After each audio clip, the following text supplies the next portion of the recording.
పోవచ్చండి. And ఇటు మహారాష్ట్రలో ఒకసారి ఎలక్షన్ రిజల్ట్స్ చూసుకుంటే ఆల్మోస్ట్ 21 డిఫరెన్స్ వచ్చింది. ఒక 2-3 నిమిషాల తర్వాత చూద్దాము. అది మారకుండా అట్లే కంటిన్యూ అయితే మనం ఇది 20 దాటింది అనుకుని భావిద్దామన్న. ఓకే, ఇప్పుడు 121 వర్సెస్ 100 నడుస్తూ ఉంది. మొదటిసారి 20 సీట్ల కన్నా అధికంగా వచ్చింది. అయితే ఇంకొక 2-3 నిమిషాల్లో కూడా కాంగ్రెస్ కూటమికి మహా వికాస్ ఆఘాడి కనుక పెరగలేదంటే ఖచ్చితంగా బీజేపీ లీడ్ తీసుకున్నట్టుగా మనం భావించాలి. అండ్ శివసేన బ్రాండ్ మార్క్ వచ్చేసరికి ఇటు ఉద్ధవ్ ఠాక్రే, ఏక్నాథ్ షిండే. సో గెలిచిన తర్వాత ద రియల్ శివసేన అనే వాళ్ళు బ్రాండ్ మార్క్ని వాళ్ళు మళ్ళీ రీటైన్ చేసుకునే అవకాశం ఉందా ఇద్దరి మధ్యలో? అది సాధ్యం కాదు. మీరు బ్రాండ్ మార్క్ అంటే ఎవరికి ఓట్లు వస్తాయని మీరు చెప్పొచ్చు. శివసేన గుర్తు, శివసేన పేరు ఏక్నాథ్ షిండే దగ్గర ఉంది. అది మళ్ళీ వీళ్ళు లాక్కోవాలంటే ఆ రెండు పార్టీలు విలీనం జరుగుతూనే వస్తుంది తప్పితే వేరే విధంగా రాదు. లేదంటే వాళ్ళందరూ ఏకనాథ్ షిండేతో కలిసిన వాళ్ళందరూ ఎట్లయితే ఉద్ధవ్ ఠాక్రేని పక్కన పెట్టి ఏకనాథ్ షిండే వైపారో వాళ్ళందరూ కూడా ఏకనాథ్ షిండే పక్కన పెట్టి ఉద్ధవ్ ఠాక్రేకి వచ్చి మా రెండు పార్టీలు విలీనమైనవి అని చెప్తే అప్పుడు మారుతుంది. అలాంటి సిచ్యువేషన్ జరగవచ్చు అంటారా? ఒకవేళ జరగకూడదని ఏముంది, ఏకనాథ్ షిండే పార్టీ చీల్చుకుని ఏకనాథ్ షిండేకి పార్టీ పేరు వచ్చింది, గుర్తు వచ్చింది. వాళ్ళందరూ మళ్ళీ తిరిగి వైపు వచ్చినప్పుడు రావడానికి అవకాశం ఉంది. అండ్ అలానే అజిత్ పవార్ ఇంకా శరద్ పవార్ పార్టీ చీలిన తర్వాత సో రాజకీయాల్లో ఏదైనా జరగవచ్చు. మళ్ళీ అగైన్ ఇద్దరు కలిసి కంప్లీట్గా ఇండియా కూటమిని. అజిత్ పవార్ 2 సార్లు బయటికి పోయి మళ్ళీ వచ్చాడు అనమాట. మీకు అంతకుముందు కూడా 2020-21 ఒకసారి పోయి ఒక 2-3 రోజులు అక్కడ ఉండి మళ్ళీ వెనక్కి వచ్చినాడు. అజిత్ పవార్ ఏమైనా చేస్తాడు. సో అజిత్ పవార్ని ఏం చేస్తాడు అంచనా వేయడం చాలా కష్టం అండి. అయితే బీజేపీ ఆర్ఎస్ఎస్ని కూడా క్షేత్రస్థాయిలో చాలా యూస్ఫుల్గా వాడుకుంది, మంచిగా వాడుకుంది. కానీ దాన్ని కౌంటర్ చేసేదానికి ఇండియా కూటమి దగ్గర ఒక ప్రాపర్ ప్లాన్ లేదు అనేది కూడా ఒక ఇన్ఫో. ప్లాన్ అనే కన్నా వీళ్ళకి అలాంటి సంస్థలు లేవు కదా. కాంగ్రెస్కి ఒక ఆర్ఎస్ఎస్ లాగా అంటే ఏ రాజకీయ లబ్ధిని ఆశించకుండా, పదవులు ఆశించకుండా పనిచేసేది వీళ్ళ వైపు లేదు, మొదటి నుంచి లేదు కదా అది. సో అట్లా చేయడానికి వీళ్ళ దగ్గర ఏం లేదు. స్ట్రాటజీ ఉంటుంది కానీ అది ఎంత సక్సెస్ఫుల్ ఎగ్జిక్యూట్ చేస్తారనేది ఫలితాలను బట్టి మనం చెప్పాలి. అండ్ చీలిక రాజకీయాలు కూడా ఒక ప్రాపర్ స్ట్రాటజీ దాన్ని ముందుకు తీసుకెళ్ళింది ఇండియా కూటమి. ఎందుకంటే ఆ పార్టీలను చీల్చి, మరాఠా వాళ్ళను చీల్చి,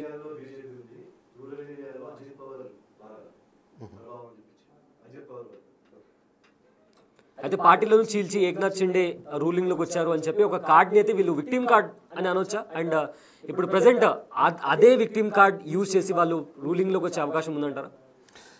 జనాలు అంటే ఇప్పుడు ఎవరైతే బాబాసాహెబ్ మన బాల్ ఠాకరే అభిమానులు శివసేన వాళ్ళు ఉన్నారో వాళ్ళు వేసే ఓటు బ్యాంకును బట్టి ఉంటుందండి. శివసేనలో ఒరిజినల్ శివసేన ఓటర్ ఎవరికి వేస్తాడు, ఉద్ధవ్ ఠాకరేకి వేస్తాడా, ఏకనాథ్ షిండేకి వేస్తాడా, ఎవరికి ఎక్కువ మద్దతు వస్తుందని బట్టి వాళ్ళ భవిష్యత్తు డిసైడ్ అవుతుంది.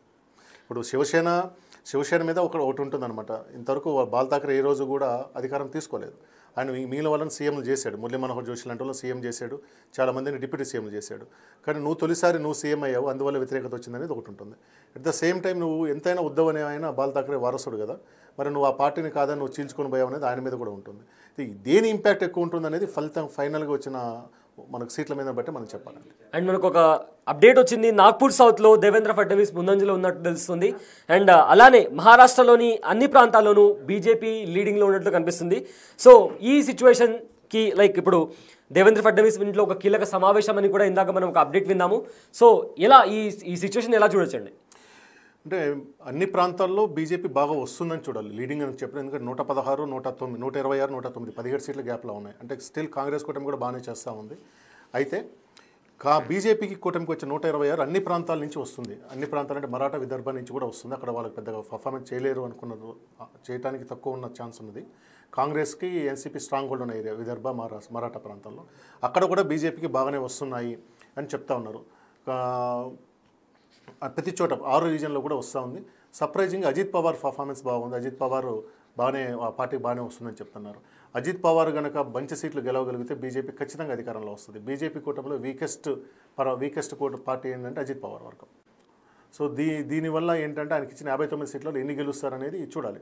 రాజ్దీప్ సర్దేశాయ్ చెప్తున్నాడు దాంట్లో అజిత్ పవార్ బలమున్నా లేకపోయినా ఆయన టికెట్లు ఇచ్చిన వాళ్ళలో 25 మంది సొంత బలంతో గెలిచే కెపాసిటీ ఉన్న వాళ్ళకి ఇచ్చాడు కాబట్టి అజిత్ పవార్ గెలుస్తారని Rajdeep Sardesai C voter exit poll డిబేట్లో చెప్తా ఉన్నారు అనమాట. అదే నిజమై అజిత్ పవార్ కనుక అన్ని సీట్లు వచ్చారనుకోండి, కంఫర్టబుల్గా బీజేపీ కూటమి, ఎన్డీఏ కూటమి అధికారంలోకి వస్తుంది. అయితే చాలా స్ట్రాంగ్ కాన్ఫిడెన్స్తో ఉన్నట్టున్నారు. ఎందుకంటే కీలక సమావేశం అని చెప్పి మనకు అప్డేట్ వచ్చింది దేవేంద్ర ఫడ్నవీస్ ఇంట్లో. సో ఒకవేళ అంటే ఇప్పటి నుంచే ఎమ్మెల్యేలను ఎవరు గెలిస్తే వాళ్ళని కాపాడుకునే ప్రాసెస్ లాంటి ఏమైనా స్ట్రాటజీస్ ఉంది? అది దేవేంద్ర ఫడ్నవీస్ వరకు అలాంటిది. దేవేంద్ర ఫడ్నవీస్ వరకు తను సీఎం కావాలన్న ఎత్తుగడతోనే మీటింగ్లు ఉంటాయి. సో ఎమ్మెల్యేలను కాపాడాలనుకునేది వాళ్ళు చేయరు, బయట నుంచి వచ్చిన ఢిల్లీ వాళ్ళు చేస్తారు. ఇక్కడ కాంగ్రెస్ తరపు నుంచి కూడా మనకు జార్ఖండ్కు బట్టి విక్రమార్కని పంపించారు. మనకు మహారాష్ట్రకి అశోక్ గెహ్లట్, తర్వాత ఇంకెవరు 2-3 ఇచ్చున్నారు వాళ్ళకి అక్కడ. సో వీళ్ళ ఫడ్నవీస్ ఏంటంటే తను సీఎం కావటం అనేది ముఖ్యం. దానికి కావాల్సిన ఏకాభిప్రాయాన్ని కూడగట్టుకుంటారు. మీరందరూ మూకుమ్మడిగా అధిష్టానం మీద ఒత్తిడి తీసుకురండి అని చెప్పడం వరకే ఉంటుంది. ఒకవేళ హంగ్ ఏర్పడితే సో బీజేపీ మళ్ళీ తన మాస్టర్ ప్లాన్ని ఏమైనా తీసుకొచ్చే ఛాన్స్ ఉందంటారా? ఖచ్చితంగా ఉంటుంది. హంగ్ ఏర్పడినప్పుడు కేంద్రంలో ఎవరైతే అధికారంలో ఉన్నారో ఆ పార్టీ అడ్వాంటేజ్ తీసుకుంటుంది. మీరు గతంలో గోవా, మణిపూర్ చాలా రాష్ట్రాల్లో చూసాము. కాంగ్రెస్ ఒక సీటు తక్కువ వచ్చిన గోవాలో కూడా 30 సీట్లు రావాలి, 28 సీట్లు వచ్చింది. మీకు బీజేపీ గవర్నమెంట్ ఫామ్ చేసింది. ఆ అడ్వాంటేజ్ వాళ్ళు తీసుకోగలుగుతారు. ఒక కర్ణాటకలో మాత్రమే వాళ్ళు ఫైట్ చేసి కాపాడుకోగలిగినారు. కానీ అడ్వాంటేజ్ ఎప్పుడు కూడా ఆ కూటమికే ఉంటుంది. అయితే ఈ ఇతరులు ఆరు అనేది ఎవరు వస్తున్నారో చూడాలి. ఫైనల్ టాలీ వచ్చేంత వరకు చూడాలి. ఖచ్చితంగా అడ్వాంటేజ్ ఎప్పుడు కూడా కేంద్రంలో రూలింగ్ పార్టీకే ఉంటుంది. అండ్ అలానే జార్ఖండ్లో కూడా చూసుకుంటే ఆ డిఫరెన్స్ 1-2 డిఫరెన్స్ కాస్త ఒక 6 వరకు వెళ్ళింది. సో జార్ఖండ్లో ఇండియా కూటమి కాస్త వెనుకంజలో ఉంది, ఎన్డీఏ లీడింగ్లో ఉన్నట్లు మనకు అనిపిస్తుంది. జార్ఖండ్ వరకు పోటాపోటీ అనుకోవాలండి. మీకు సీట్ల సంఖ్య మారినా కానీ, ఎందుకంటే కాంగ్రెస్ కూటమి ఈ పోస్టుల బ్యాలెట్లు అంత పర్ఫామ్ చేస్తుందని నేను అనుకోలేదు వాస్తవంగా. అండ్ వలసగా వచ్చిన వాళ్ళు మహారాష్ట్ర ఓటింగ్లో ఉన్న వలస వచ్చిన వాళ్ళు ఎలాంటి ఇంపాక్ట్ క్రియేట్ చేయబోతున్నారు? గతంలో వలసగా వచ్చిన వాళ్ళల్లో 2 ఉంటారు. సౌత్ ఇండియా నుంచి మీరు నాయకుడు సినిమా కమల్ హాసన్ చూస్తుంటారు, తమిళ వాళ్ళది ఉంటుంది, కొంత తెలుగు వాళ్ళు ఉంటారు. సో వాళ్ళు మొదటికెళ్ళి కొంచెం కాంగ్రెస్కే ఉండేవాళ్ళు. శివసేన అక్కడ వాళ్ళకు వ్యతిరేకంగానే మొదలుపెట్టింది యాక్చువల్గా చెప్పాలంటే. మరాఠా బాంబే అనేది బాంబాయి ఫర్ ముంబైయన్స్ అనేది వాళ్ళు మొదలుపెట్టారు. ఆ రోజు కమ్యూనిస్ట్ పార్టీల ప్రభావం తగ్గించడం కోసం మొదలుపెట్టారు. అయితే ఇది క్రమంగా ఏమవుతుందంటే వలస వచ్చిన వాళ్ళలో కూడా గుజరాత్ ఆధిపత్యం బాగా పెరుగుతుంది. గుజరాతీలు 20% అయిపోయారు. ఒకప్పుడు మహారాష్ట్ర, గుజరాత్ కలిసి ఉండే, ఈరోజు 20% అయిపోయారు. ప్రతి వ్యాపారంలో కూడా వాళ్ళు రావటము లోకల్ వాళ్ళకంటే వలస వచ్చిన వాళ్ళలో కూడా డివిజన్ తీసుకొస్తుంది. వలస వచ్చిన వాళ్ళ గుజరాతీస్, నాన్ గుజరాతీస్గా మారిపోతూ ఉందన్నమాట. ఇప్పుడు యూపీ, మధ్యప్రదేశ్, బీహార్ నుంచి వచ్చిన వాళ్ళు మొదట్లో సహజంగా కొంత బీజేపీకి అనుకూలంగా ఉన్నా, ఈరోజు వీళ్ళ మధ్యలో 43% ఉన్న వలస అంటే బయట నుంచి వచ్చిన ఇమిగ్రెంట్స్లో 19% గుజరాత్ వాళ్ళు ఉన్నప్పుడు వీళ్ళ మధ్యలో కూడా డిఫరెన్స్ వస్తూ ఉంది. కాబట్టి ఇది మొదటిసారి వస్తుంది ఇలాంటి డిఫరెన్స్. ఇది ఎలా ఉంటుందనేది మనం చూడాలి. అయితే కాంగ్రెస్ దానికి సంబంధించి లోక్సభ ఎలక్షన్స్లో కూడా ఇండియా కూటమి గెలిచిందా ఓడిందా అని పక్కన పెడితే పర్ఫార్మెన్స్ వైజ్ కాంగ్రెస్ ఒక మంచి సెట్ బ్యాక్ ఇచ్చింది అనేలాగా పర్ఫామ్ చేసింది. సో ఇప్పుడు కూడా ఒక టఫ్ ఫైట్ ఇస్తుంది. సో ఇంతకు ముందు చూసుకుంటే 2019 ఆ టైంలో చూసుకుంటే ఇప్పుడు 2024లో జరిగిన లోక్సభ ఎలక్షన్స్కి కాస్త డిఫరెన్స్ ఉంది. సో ఏ రకమైన అంటే రాహుల్ గాంధీ స్ట్రాటజీ, భారత్ జోడో యాత్ర ఇవన్నీ కాంగ్రెస్కి ప్లస్ అయ్యాయంటారా? ఖచ్చితంగా భారత్ జోడో యాత్ర కాంగ్రెస్ పార్టీని ఈ దేశంలో బతికిచ్చింది. అది లేకుండా ఈ పార్టీకి ఎక్కడంతా వాళ్ళ పార్టీస్లో ఎక్కడ ఇంకా అనేక చీలిక పిలికలు అయిపోయింది అది. సో 2024 లోక్సభ ఎన్నికల్లో మహారాష్ట్రలో ఉన్న మొత్తం 48 సీట్లకు గాను 30 సీట్లు కాంగ్రెస్ కూటమి, 17 సీట్లు ఎన్డీఏ కూటమి, 1 సీట్ ఇండిపెండెంట్, అతను కాంగ్రెస్ సపోర్టెడ్ ఇండిపెండెంట్ వచ్చారు. ఆ మొత్తం 48 కనుక చూస్తే 126 ఎమ్మెల్యే స్థానాలు అంటే ఎంపీ పరిధిన ఎమ్మెల్యే స్థానాలు చూసుకుంటే 126 స్థానాల్లో బీజేపీ ఆధిక్యతలో ఉంది, 153 స్థానాల్లో కాంగ్రెస్ కూటమి ఆధిక్యతలో ఉంది. అంటే ఆ రోజు ఉన్న గ్యాప్ కూడా 126, 153 అంటే 27 స్థానాలు మాత్రమే ఉంది. ఇప్పుడు కూడా మీకు దాదాపు అట్లాగే ఇప్పుడు 10కి గ్యాప్ వచ్చింది. ఇంతకుముందు 21 నుంచి మళ్ళీ 10కి వచ్చింది. దాని అర్థం ఏంటంటే కాంగ్రెస్ పోరాడుతుంది. కాంగ్రెస్ గట్టిగా ఫీల్డ్లో ఉన్నట్టుగానే చూడాలి. ఆధిక్యత ఓకే పోటా ఉన్నది చూస్తున్నాము. సో అది కంటిన్యూటీ. అంటే ఒకరు మోడీ పేరుతో జరిగిన లోక్సభ ఎన్నికలకి మహారాష్ట్ర పేరుతో జరిగిన మహారాష్ట్ర అసెంబ్లీ తేడా ఉండొచ్చు. 2 పార్టీలు గట్టిగా పోరాడుతున్నాయి కాబట్టి గట్టి పోటీగా ఉన్నట్టుగా చూడాలి. మనకి ఇప్పుడు ఒక అప్డేట్ వస్తుంది. బారామతి అంటే శరద్ పవార్ సొంత నియోజకవర్గము. శరద్ పవార్తో అజిత్ పవార్ గెలుస్తూ ఉన్నాడు. అజిత్ పవార్ దాని మీద ఆధిక్యతలు వస్తున్నాడని చెప్తున్నారు. అక్కడ ఎన్సీపీ క్యాండిడేట్ శరద్ పవార్ బంధువు ఇంకొక ఆయన పెట్టున్నారు. ఆయన కన్నా కానీ అజిత్ పవార్ ఆధిక్యతలు వస్తున్నారు. మరి బారామతిలో కనుక అజిత్ పవార్ గెలిచాడంటే అది ఖచ్చితంగా రికార్డే. శరద్ పవార్కి సొంత నియోజకవర్గంలో కూడా పట్టు తప్పుతున్నట్టుగా భావించాలి. కంచుకోట బ్రేక్ చేసినట్లు అవుతుందంటారు. ఖచ్చితంగా అది నిలబడతారు. ఫస్ట్ అనుకోవాలి కానీ ఆధిక్యతలో ఉన్నాడు. అది అయితే మహారాష్ట్ర అజిత్ పవార్ వర్క్ ఏంటంటే అజిత్ పవార్ అని ఆయన శరద్ పవార్ తెర ముందు ఉన్న బ్యాక్గ్రౌండ్ వర్క్ చేసింది అజిత్ పవార్. మొదటి నుంచి కూడా జనాలతో టచ్లో ఉంది జనత్ పవార్. పార్టీ నాయకులని కోఆర్డినేట్ చేసేది అజిత్ పవార్. కాబట్టి ఆయన మీద కొంత సానుభూతి వస్తుందేమో చూడాలి. అజిత్ పవార్ గెలిస్తే మాత్రం ఖచ్చితంగా అది శరద్ పవార్కి ఇబ్బందికరమైన పరిస్థితి ఉంటుంది. ఇప్పుడు చూడండి less-10కి వచ్చింది గ్యాప్ ఇద్దరి మధ్యలో. మహారాష్ట్రలో 135, 126 నడుస్తుంది. అంటే మొదటిసారి 10 కన్నా తక్కువ సీట్ల గ్యాప్లోకి వచ్చిన్నారు. సో బహుశా ఇంకొక 20 నిమిషాలు పడుతుంది అనుకుంటా. 9-10, 9-15కి ఫస్ట్ రౌండ్ అయిపోతుంది. దాని నుంచి సెకండ్ రౌండ్ అంటే postal ballot actual ballot counting అంటే ఇప్పుడు ఈవీఎంస్ కౌంటింగ్ స్టార్ట్ అవుతుంది. అప్పటి నుంచి బాగా ఆసక్తికరంగా మారుతూ ఉంటుంది. అండ్ ముంబైలో ఉన్న ధారావి రీడెవలప్మెంట్ ప్రాజెక్ట్ కూడా దానికి సంబంధించి కూడా కాస్త ఇష్యూ ఎప్పటి నుంచి నడుస్తుంది. అంటే అదాని గ్రూప్కి ఇచ్చిన తర్వాత ఎక్కువ మోదీ తరపు నుంచి అదానికి ఎక్కువ సపోర్ట్ వస్తుంది. సో అది కూడా ధారావి ప్రజలు కొంతమంది దానికి వ్యతిరేకంగా ఉన్న అంటే వాళ్ళు తీసుకెళ్లే ఏదైతే వే ఉందో అది కరెక్ట్ కాదు. సో దాన్ని కూడా వ్యతిరేకిస్తూ వస్తున్నారు. దీన్ని ఎలా చూడొచ్చు? అంటే ఇది ధారావి ఏదైనా ఇంపాక్ట్ క్రియేట్ చేయబోతుందా? ఇప్పుడు ఈ గ్యాప్ ఇంకా తగ్గుతూ ఉంది. 135, 127కి వచ్చేసారు మళ్ళీ. అంటే 8 సీట్లకు తేడాతో వచ్చిన్నారు. ఏదైనా ఒక డెవలప్మెంట్ జరిగేటప్పుడు ఆరోపణ సహజమండి. ఇప్పుడు ధారావి అది ఏషియాలోనే మురికివాడ స్లమ్ ఏరియాలో చాలా లార్జెస్ట్ స్లమ్గా చెప్తున్నారు. అక్కడ అదానికి ఇచ్చారు. దీన్ని 2 రకాలుగా చూడాలి. ఆ ఇల్లు వచ్చిన వాళ్ళల్లో ఒకరి పట్ల ఏంటంటే అదాని వచ్చాడు కాబట్టి ఇల్లు పూర్తయిద్దని నమ్మకం ఉంటుంది ఎవరికైనా. రెండోది అదానికి దోచిపెడుతున్నారని పక్కన వాళ్ళకు ఉంటుంది. సో ఇది మిక్స్డ్ ఫీలింగ్ ఉంటుంది. కానీ అదానికి ఇవ్వటం వల్లనో అంటే ఎవరికి ఇల్లు పూర్తవుతుంది నా అంచనా ఏంటంటే అదాని ఇచ్చాడు కాబట్టి అదాని ఇల్లు కడతాడని నమ్ముతారు. అదే ఇంకొక పేరు లేని వాళ్ళకి ఇచ్చారనుకోండి డబ్బులు దోచుకుపోతారు అనుకుంటారు. అదాని దోచుకుంటారు. అదాని ఇష్యూ నేను అమెరికాలో కేసు ఫైల్ అయింది. దాదాపు 2000 కోట్ల లంచం ఇచ్చాడు ఫైల్ అయింది. అది ఎవరి మీద ప్రభావం చూపిస్తుందంటే ఎడ్యుకేటెడ్ మిడిల్ క్లాస్ మీద చూపిస్తుంది. కానీ ఈ స్లమ్లో ఉండి ఇంతకాలం దాదాపు 50 సంవత్సరాలుగా ధారావిలో ఆ మురికి ఇప్పుడు కొంత పర్లేదు కానీ అసలు మురికి నీళ్ళలో ఉండి తాగటా నీళ్ళను ఆ ప్రాంతంలో మాకు పర్మనెంట్ హౌస్ వస్తున్న ఆశ ఉన్న వాళ్ళు ఎవరు కూడా దాన్ని నాకు తెలిసి వ్యతిరేకించడం. సో ధారావి ప్రాంతంలో అదాని వల్ల బీజేపీ పెద్ద నష్టమే ఉండకపోవచ్చు. కానీ దీని ప్రభావం మిగిలిన ప్రాంతంలో ఉంటుంది. ఇక్కడ కూడా అదాని కాకుండా ఇంకెవరో ఉండరా? మనకు ఒక బిల్డర్కి ఇచ్చినప్పుడు మిగిలిన బిల్డర్లు ఎలా ఉన్నారు వాళ్ళకు సంబంధించిన దగ్గర కనిపిస్తుంటుంది. అయితే ఒక బ్రేకింగ్ న్యూస్ చూస్తున్నాం. 2వ రౌండ్ తర్వాత ఇటు మహాయుతి ఇంకా మహా వికాస్ అఘాడీ మధ్య హోరాహోరీ పోటీ నడుస్తుంది. నాగ్పూర్ సౌత్లో కూడా దేవేంద్ర ఫడ్నవీస్ లీడింగ్లో ఉన్నారు. 2వ రౌండ్ తర్వాత కంప్లీట్గా సీన్ మారిపోయింది. 2 మహాయుతి ఇక మహా వికాస్ అఘాడీ మధ్య హోరాహోరీ పోటీ నడుస్తుంది. బిగ్ టీవీ స్క్రీన్ మీద మీరు బ్రేకింగ్ న్యూస్ చూడొచ్చు. మహారాష్ట్ర అసెంబ్లీ ఎలక్షన్కు సంబంధించిన రిజల్ట్స్ మీరు బిగ్ టీవీ స్క్రీన్ మీద చూడొచ్చు. మహాయుతి 135 స్థానాల్లో లీడింగ్లో ఉంది. మహా వికాస్ అఘాడీ 128 స్థానాల్లో వెనుకంజలో ఉంది. కానీ టఫ్ ఫైట్ ఇస్తూ మహా వికాస్ అఘాడీ టఫ్ ఫైట్ ఇస్తూ ముందుకు వస్తుంది. మరోవైపు జార్ఖండ్లో కూడా ఎన్డీఏ ఇంకా ఇండియా మధ్య టఫ్ ఫైట్ నడుస్తుంది. ఇది 2వ రౌండ్ తర్వాత మహారాష్ట్రలో వచ్చిన రిజల్ట్స్. మహాయుతి 135 స్థానాల్లో లీడింగ్లో ఉంది. మహా వికాస్ అఘాడీ కాస్త వెనుకంజలో కొంత ఒక 6-7 సీట్స్ డిఫరెన్స్తోనే మహా వికాస్ అఘాడీ వెనుకంజలో ఉంది. ఇంకొక 1 అవర్ లేదా ఒక 30 మినిట్స్ వెయిట్ చేస్తే మనకు ఈ రిజల్ట్స్ తారుమారవచ్చు లేదా కాస్త డిఫరెన్స్ కూడా కనిపించవచ్చు. సో శివ గారు ఇప్పుడు టఫ్ ఫైట్ అంటే మనం చూస్తూ వస్తున్నాం. మరీ ఎక్కువ డిఫరెన్స్ ఏం లేదు. చాలా తక్కువ పాయింట్తో మహా వికాస్ అఘాడీ టఫ్ ఫైట్ ఇస్తూ వస్తుంది. సో ఈ నేపథ్యంలో కాస్త ఒక ఓటమి భయం ఏమన్నా మహాయుతికి కలిగే అవకాశం ఉందంటారా? ఓటమి భయం ఉండదు. వాళ్ళ జాగ్రత్తలు వాళ్ళకు ఉంటారు. ఇప్పుడు ఇంకొక గంట తర్వాత మొదలవుతాయి అనమాట ఎవరెవరితో మాట్లాడాలి ఏం చేయాలనేది. మనకి ఇంకా 8 సీట్ల అప్డేట్లు రావాల్సి ఉంది. మొత్తము 285 సీట్లుగా 280 సీట్ల అప్డేట్ వచ్చింది. ఇందులో 136 ఎన్డీఏ కూటమి, 129 కాంగ్రెస్ కూటమి, 15 ఇతరులు. అది బాగా ఇంట్రెస్టింగ్ అప్పటి నుంచి చూస్తుంది. ఎందుకు మొదటి నుంచి ఇలా ఓన్లీ 6 మాత్రమే చూపిస్తున్నారని చూస్తున్న 15. మనం మొదట్లో బిగినింగ్లో కూడా చెప్పాము ఇతరులు ఖచ్చితంగా ఉంటారు. గతంలో కూడా చెప్పన్నాను మీకు 2019లో 29 మంది అంటే 16 మంది అదర్సు, తర్వాత 13 మంది ఇండిపెండెంట్స్ ఉన్నారు. తర్వాత అంతకుముందు 13 మంది అదర్సు, 7 మంది ఇండిపెండెంట్స్ ఉన్నారు 2014లో.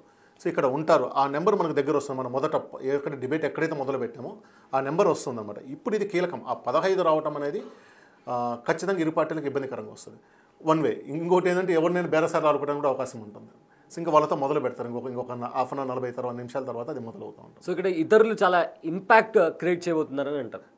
ఇంత టైట్గా ఉన్నప్పుడు ఇది హంగ్ ఇండికేషన్. ఇదే నెంబర్ కొనసాగితే ఇది హంగ్ ఇండికేషన్. సో అప్పుడు ఇతరులతో మద్దతు తీసుకురావాల్సి వస్తుంది. కానీ మనం చెప్పినట్టు ఇది 2వ రౌండ్ బిగినింగ్ పాయింటే.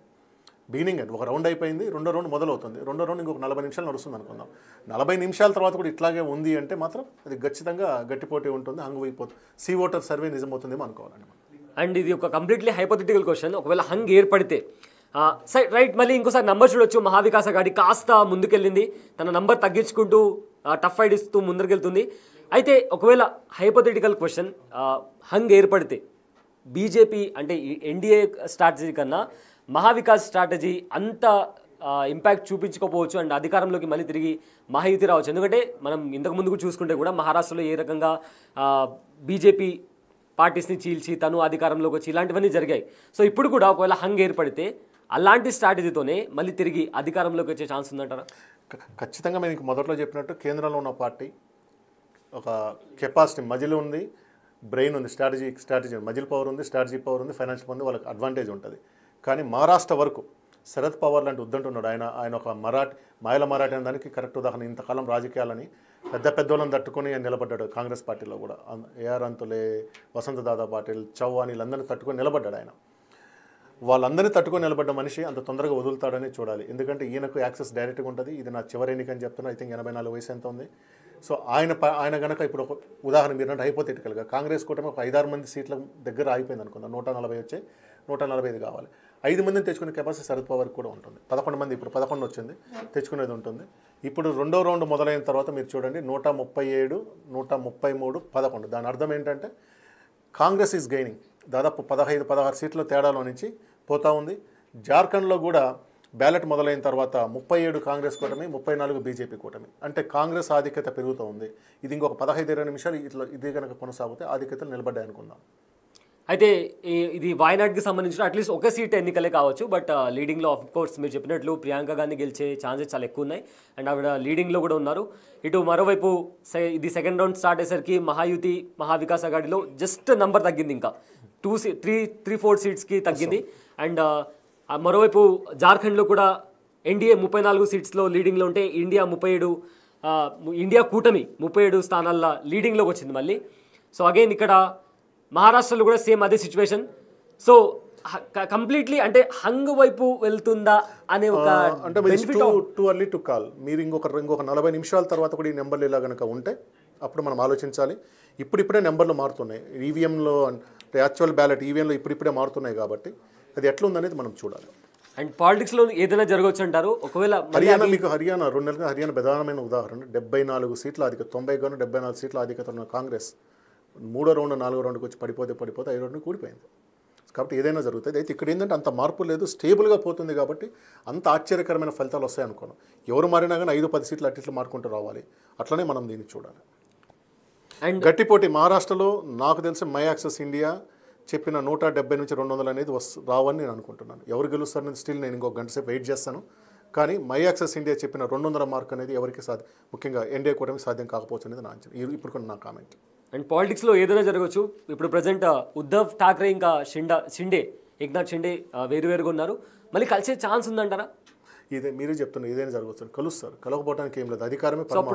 అధికారమే రాజకీయ పార్టీలకు అధికారమే పరమావధి.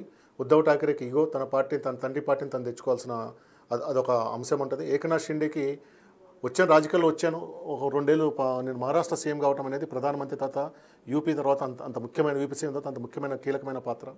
అది చేసిన తృప్తి ఆయనకి మిగులుతుంది. సో కాంప్రమైజింగ్ ఫ్యాక్టర్ ఒక్కసారి కనుక ఓడిపోతే ఏకనాథ్ షిండే అయితే రాజకీయాల్లో నిలబడలేడు అతను. లైక్ కాంప్రమైజింగ్ ఫ్యాక్టర్ జరిగేదన్నా మళ్ళీ అది మనం టూ ఎర్లీ టు డిస్కస్. అదేంటంటే కొంచెం మాట్లాడడానికి కూడా ఇబ్బందికరంగా ఉంటుంది. ఖచ్చితంగా ఒక 4వ రౌండ్ అంటే 12 గంటలప్పుడు మనం అది మాట్లాడవచ్చు. కానీ ఇప్పుడు ముందే మాట్లాడితే మనం దాన్ని ఆశిస్తున్నట్టుగా ఉంటుంది. రైట్. మహారాష్ట్ర ఎలక్షన్కి సంబంధించి అప్డేట్ మీరు బిగ్ టీవీ స్క్రీన్లో చూడొచ్చు. మహాయుతి 137 సీట్స్తో లీడింగ్లో ఉంది. కాస్త వెనుగంజలో మహావికాస్ అఘాడీ 133 సీట్స్తో కాస్త వెనుగంజలో ఉంది. ఇక ఇతరులు 11 స్థానాల్లో లీడింగ్లో ఉన్నారు. టఫ్ ఫైట్ జరుగుతుంది మహారాష్ట్ర అసెంబ్లీ ఎలక్షన్స్లో. సో ఎవరు గెలుస్తారా అని యావత్ దేశం మహారాష్ట్ర ఎన్నికల వైపు చూస్తుంది. సో అదేవిధంగా చూసుకుంటే శివ గారు, ఇది జమ్లీ ఎలక్షన్కి సంబంధించి మహారాష్ట్ర ఎలక్షన్స్ డిపెండ్ అయి ఉన్నాయనే ఒక ఊహాగానాలు కూడా వినిపిస్తున్నాయి. అది నిజంగా ఊహాగానాలా లేదా ఫ్యాక్ట్ చెక్లో కూడా? సార్, ఇది అన్ని ఊహాగానాలే. జమిలీ ఎన్నికలు వస్తాయా లేదనేది చెప్పలేము. ఈ రోజుకో 2027లో జమిలీ ఎన్నికలు రావడానికి అయితే అవకాశం లేదు. అది సాధ్యం కాదు. అది లీగల్గా కాన్స్టిట్యూషన్గా అది సాధ్యం కాదు.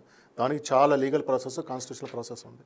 ఆయన ఏమైనా ఒక 5-6 నెలల ముందు, సంవత్సరం ముందు తీసుకొస్తాడా, లేదా 2029ని ఒక సంవత్సరం ఎక్స్టెండ్ చేసుకుని 2030కి పోతాడనేది చూడాలి. కానీ ఇది గెలిస్తే 2027లో వస్తాయని లేదు. 2027 ఎందుకు కీలకం అంటే 2027లో యూపీ ఎన్నికలు జరుగుతాయి.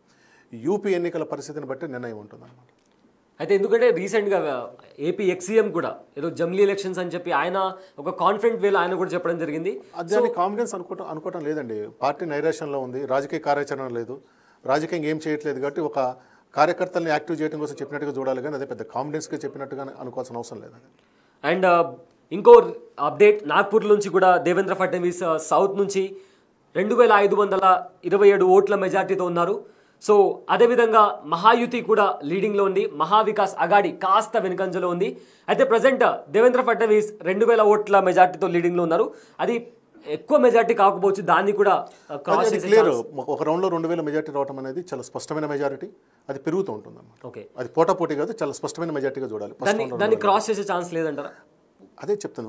ఒక్క రౌండ్ తోటి మనం ఏం చెప్పలేము. అది ఖచ్చితంగా 2వ రౌండ్ 3వ రౌండ్ పోయిన తర్వాతనే మనం దాన్ని మాట్లాడాలి. కానీ ఫడ్నవీస్ ఆయన కంఫర్టబుల్ గెలుస్తాడు. ఆయనకు అది చాలా స్ట్రాంగ్ హోల్డ్ ఉన్న ప్రాంతం. అది రాష్ట్రంలో ఎవరు గెలిచినా కానీ అక్కడ లోకల్కి ఫడ్నవీస్ అనేది గెలుస్తాడు. అండ్ ఏక్నాథ్ షిండేకి సంబంధించి ఒకవేళ ఓడిపోతే ఇంకా రాజకీయాల్లో ఉండడం కష్టం. సైద్ మనం దాన్ని కొంచెం డిలే చేద్దాము. ఇప్పుడే మనం ఏకనాథ్ షిండే భవిష్యత్తుని మొదటి రౌండ్లో డిసైడ్ చేయడం కరెక్ట్ కాదు. ఖచ్చితంగా సగం కౌంటింగ్ అయిన తర్వాతనే దాన్ని మనం మాట్లాడాలి. ఏదైనా ఒకటి, ఎవరైనా అధికారంలో ఉంటే నిలబడతారు, అధికారంలో లేకుంటే చీలిక వచ్చిన వాళ్ళందరూ పోతారు అంతే. ఇక ముంబైకి సంబంధించి ముంబై ఓటర్లు ఏ విధంగా ఇంపాక్ట్ క్రియేట్ చేయబోతున్నారు? ముంబైలో మనకు వస్తున్న సమాచారం ప్రకారం బీజేపీకి ఎక్కువ వస్తున్నట్టుగా చెప్తా ఉన్నారు. అయితే ఓటర్స్ ఎక్కువ శాతం జాబ్ హోల్డర్స్ కావచ్చు, వీళ్ళకు రెంట్కి సంబంధించి. సో దీనికి సంబంధించి ఇక వాయనాడ్కి వస్తే 34,000 మెజార్టీతో ప్రియాంక గాంధీ లీడింగ్ లో ఉన్నారు. సో ఇందాక మీరు బిగినింగ్ లో చెప్పుకున్నట్లే అక్కడ పోటీ ఉండదు, ఆమె మెజార్టీ 2 లక్షల పైన పోతుంది అనేది మొదటి నుంచి అంచనా. సో విజయ లాంఛనం ఇంకా అదే 34 రెండో రౌండ్కి 34,000 పోయిందంటే రెండు కాదు 3 లక్షలు కూడా పోతుందేమో చూడాలి. ఓకే, సో ఒక బిగ్గెస్ట్ మెజార్టీతో ప్రియాంక గాంధీ గెలిచే ఛాన్స్ అవకాశం ఉంటుంది. అయితే ఇందాక అడిగినప్పుడు మహారాష్ట్రకి సంబంధించి ఎక్కువ మంది ఎంప్లాయీస్ ఉంటారు, లేదా వలస వచ్చిన వాళ్ళు కూడా ఉంటారు. సో అలాంటి ఓటర్స్ ముంబైలో ఉన్న పొలిటికల్ పార్టీస్ మీద ఎలాంటి ఇంపాక్ట్ క్రియేట్ చేయబోతుంది? ఎందుకంటే రెంట్స్కి సంబంధించి లేదా ఇతర జాబ్ ఎంప్లాయ్మెంట్కి సంబంధించి చాలా ఇబ్బందులు ఎదుర్కొంటున్నామని చెప్పి వాళ్ళ తరపు నుంచి కూడా ఒక నిరసన అనేది వచ్చింది. సో ఈ నేపథ్యంలో మహాయుతికి ఏదన్నా అది కొత్త సమస్య ఏం కాదు. అది బాంబేకి వెళ్ళిన ప్రతి ఒక్కరికి అది తెలుసు. అక్కడికి పోయినప్పుడు వాళ్ళు అలా నివసించడానికే పోతారు. ఆ రెంట్ల సమస్య వల్ల ఫలితాలు ఏం మారదు. ఒకటి, వ్యాపార అవకాశాలు మారిపోతూ ఉన్నాయి. క్రమంగా లోకల్ వాళ్ళకి వ్యాపార అవకాశాలు పోతున్నాయి. బయట నుంచి ముఖ్యంగా గుజరాత్ నుంచి వచ్చిన వాళ్ళు వ్యాపార అవకాశాలు తనుకొని పోతున్నది మాత్రమే ఒక ముఖ్యమైన అంశం. ఇది బీజేపీకి వ్యతిరేకంగా వెళ్తే అదొక కారణంతో వెళ్ళాలి, కానీ మిగిలిన కారణాలతో ఏమీ జరగదండి. ఇప్పుడు మీకు 2024 లోక్సభ ఎన్నికల్లో కూడా బాంబేలో ఉన్న ఈ 36 సీట్లలో 20 సీట్లు అంటే 36 బాంబే పరిధిలో ఉన్న అంటే మొత్తం ఎమ్మెల్యే పరిధిలో 20 సీట్లలో ఎన్డీఏ కూటమి వస్తే 16 సీట్లలో బీజేపీ కూటమి వచ్చింది. అంటే బీజేపీ కూటమి, ఎన్డీఏ కూటమి 16, ఇండియా కూటమి 20, రెండింటి మధ్య గ్యాప్ ఏం లేదు. కానీ ఓవరాల్గా సీట్లు వచ్చినప్పుడు 30 ఎంపీ కాంగ్రెస్ గెలిస్తే వీళ్ళు గెలిచింది 17. కానీ ఇక్కడ మాత్రం పోటాపాటీగా ఉందంటే బీజేపీ ఎంపీ సీట్లు గెలవలేకపోయినా దాదాపు సగం సీట్లలో వాళ్ళ ఆధిక్యం నిలుపుకోగలిగింది అసెంబ్లీ సీట్లలో. ఇప్పుడు కూడా ఎవరు అధికారంలో వచ్చినా బాంబే పరిధిలో బీజేపీకి మంచి సీట్లు వస్తాయి. అయితే మహారాష్ట్ర ఎలక్షన్కి సంబంధించి ప్రజెంట్ 137 స్థానాల్లో మహాయుతి లీడింగ్లో ఉంది. అలానే మహావికాస్ అఘాడీ 134లో కాస్త వెనుకంజలో ఉంది. జార్ఖండ్ ఎలక్షన్స్కి వస్తే ఎన్డీఏ 31 స్థానాల్లో ఉంది. ఇక ఇండియా కూటమి లీడింగ్లో 38 సీట్స్లో లీడింగ్లో ఉంది. ఇతరులు కూడా అటు మహారాష్ట్రలో ఇటు జార్ఖండ్లో కూడా లీడింగ్లో మెల్లమెల్లగా ఆ సంఖ్య కూడా పెరుగుతూ వస్తుంది. ఇటు చూసుకుంటే మహారాష్ట్రలో కూడా ఇతరులు 11 స్థానాల్లో ఉన్నారు. ఇక మహావికాస్ అఘాడీ 135 స్థానాల్లో, మహాయుతి 137 స్థానాల్లో లీడింగ్లో ఉంది. వాయనాడ్లో కూడా చూసుకుంటే ప్రియాంక గాంధీ ఇక్కడ కీలకమైన మార్పు ఇప్పుడు కనిపిస్తుంది. ఎన్డీఏ కూటమి 139 నుంచి 137కు పడిపోయింది. యూపీఏ కూటమి 130 నుంచి 135, 137, 135 2 సీట్లు గ్యాప్ ఉంది. They are coming close, equal అవుతారు. ఇంకొక 10 నిమిషాల తర్వాత ఎవరు ఆధిక్యంలో ఉంటారు అనేది మనం చూడాలి. దీన్ని మార్పు ఇండికేటర్గా గమనించాలి. సో ఈ 10 మినిట్స్ క్రూషియల్గా ఉండబోతుంది. ఇది అంటే ఇప్పుడు అప్డేట్స్ వస్తుంటాయి కాబట్టి వచ్చే 10-15 నిమిషాలు వచ్చే మార్పుని కీలకమైన మార్పుగా చూడాలి. ఇప్పుడు 137, 135 సమానం, 2 ఈక్వల్ అనుకోవచ్చు. రెండింటిని పెద్ద పట్టించుకోవాల్సిన అవసరం లేదు. ఇంకా 5 సీట్లలో అప్డేట్ రావాల్సి ఉంది కాబట్టి they are coming very close. ఇది ఖచ్చితంగా నెక్ టు నెక్ ఫైట్ జరగబోతుంది మహారాష్ట్రలో. అండ్ దేవేంద్ర ఫడ్నవీస్ కూడా లీడింగ్ లో ఉన్నారు, అజిత్ పవార్ లీడింగ్ లో ఉన్నారు. ఇక మరోవైపు వాయనాడ్లో కూడా ప్రియాంక గాంధీ. అర్థం ఏంటంటే పెద్ద నాయకులందరూ గెలుస్తారు, ఆల్మోస్ట్ గెలుస్తారు. పెద్ద నాయకులు, బలమైన నాయకులందరూ గెలుస్తారు. సో ఈ టఫ్ ఫైట్ అంటే కాస్త టెన్షన్, ఒక ఎక్సైట్మెంట్ కూడా ఓటర్లలో కూడా, పాలిటిషియన్స్ లో కూడా. ఎందుకంటే అంత క్లోజ్ కాల్ మీరు అన్నట్లు. అందరికన్నా ఎక్కువ ఎక్సైట్మెంట్ ప్రదీప్ గుప్తాకు ఉంటుంది. ఓకే, నేను 200 సీట్లు ఇచ్చాను ఇక్కడ చూస్తే కాబట్టి ఆయన టెన్షన్లో ఉంటాడు. ఆయన సొంత ఛానల్లో ఉండి ఉంటాడు. తర్వాత సి ఓటర్ వాళ్ళు హ్యాపీగా ఉంటారు. రాజ్దీప్ సర్దేశాయ్, తర్వాత దేశ్ముఖ్ ఇద్దరు, వాళ్ళిద్దరు ఏంటంటే మేము అనుకున్నట్టుగానే పోటాపోటీగా జరుగుతుంది కాబట్టి వాళ్ళు సంతోషంగా ఉంటారు. సో ఈ నెక్ టు నెక్ ఫైట్ తర్వాత అంటే ఇంకొక 10-20 మినిట్స్ తర్వాత ఇంకొక 5 సీట్స్ రిజల్ట్స్ వస్తే ఏంటి అనేది ఒక ఇండికేటర్ పాయింట్ లాగా. అంటే కాంగ్రెస్ గెయిన్ అవుతుంది అంటే కాంగ్రెస్ గట్టిగా పోరాడింది అన్నట్టుగానే మనం దాన్ని గమనించాలి అంతే. అండ్ కాంగ్రెస్ ఇచ్చిన కంబ్యాక్ చూసుకుంటే ఇంతకు ముందు ఇప్పుడు లోక్సభ ఎలక్షన్స్కి ఇచ్చిన కంబ్యాక్ కావచ్చు, లేదా అసెంబ్లీ ఎలక్షన్స్కి సంబంధించి కర్ణాటకలో, తెలంగాణలో. సో ఒక గట్టి కంబ్యాక్ అంటే కంప్లీట్లీ కాంగ్రెస్ ఇదైపోయిందని చెప్పి చాలామంది చెప్తూ వచ్చినప్పటికీ రాహుల్ గాంధీ చేపట్టిన భారత్ జోడో యాత్ర కావచ్చు, లేదా రాహుల్ గాంధీ కొన్ని స్ట్రాటజీస్ కావచ్చు, ఒక కైండ్ ఆఫ్ స్ట్రాంగ్ కంబ్యాక్ ఇచ్చింది కాంగ్రెస్ అని చెప్పి చెప్తున్నారు. సో ఎలా చూడొచ్చు దీన్ని? ఇప్పుడు 2014లో బీజేపీ ఇచ్చిన కాల్ అంటే రూట్ అవుట్ కాంగ్రెస్ని సమూలంగా నిర్మూలించని వచ్చారు. అప్పుడు 42 సీట్లు అనుకుంటా వచ్చింది. అక్కడి నుంచి 99 సీట్లకు వచ్చారు. ఇప్పుడు భారత్ జోడో యాత్ర తర్వాత ఇంకా అసలు కాంగ్రెసే ఉండదన్న దగ్గర మళ్ళీ రాష్ట్రాలు గెలుచుకుంటూ వస్తూ ఉన్నారు. కర్ణాటకలో గెలిచారు, కర్ణాటకలో స్పష్టంగా గెలిచారు, ఇక్కడే మన తెలంగాణలో గెలిచారు. ప్రజాస్వామ్యంలో ప్రతిపక్షానికి పాత్ర ఉంటుందండి. అధికార పక్షం మాత్రమే శాశ్వతం కాదు, ప్రతిపక్షం అనేది ఖచ్చితంగా ఉంటుంది. ఆ ప్రతిపక్ష పాత్రలోకి ఏ పార్టీ వస్తుంది అనేది ఆ నాయకులు ఆ పార్టీ చేసిన కార్యక్రమాలు, పోరాటాలు, ప్రజల పక్షం ఎంత నిలబడుతుంది దాని మీద డిసైడ్ అయి ఉంటుంది. కానీ డిసైడ్ అయి ఉంటుంది. అంతేగాని అసలు ప్రతిపక్షం అనేదే లేకుండా ఏకపక్షంగా నేను 30 ఏళ్ళు 40 ఏళ్ళు ఒకే పార్టీ పరిపాలిస్తుంది అనేది ఎప్పటికీ ఉండదు. And also it's two long మాట్లాడడం 2029 అంటే ఈ రకంగా కాంగ్రెస్ లేదా ఇండియా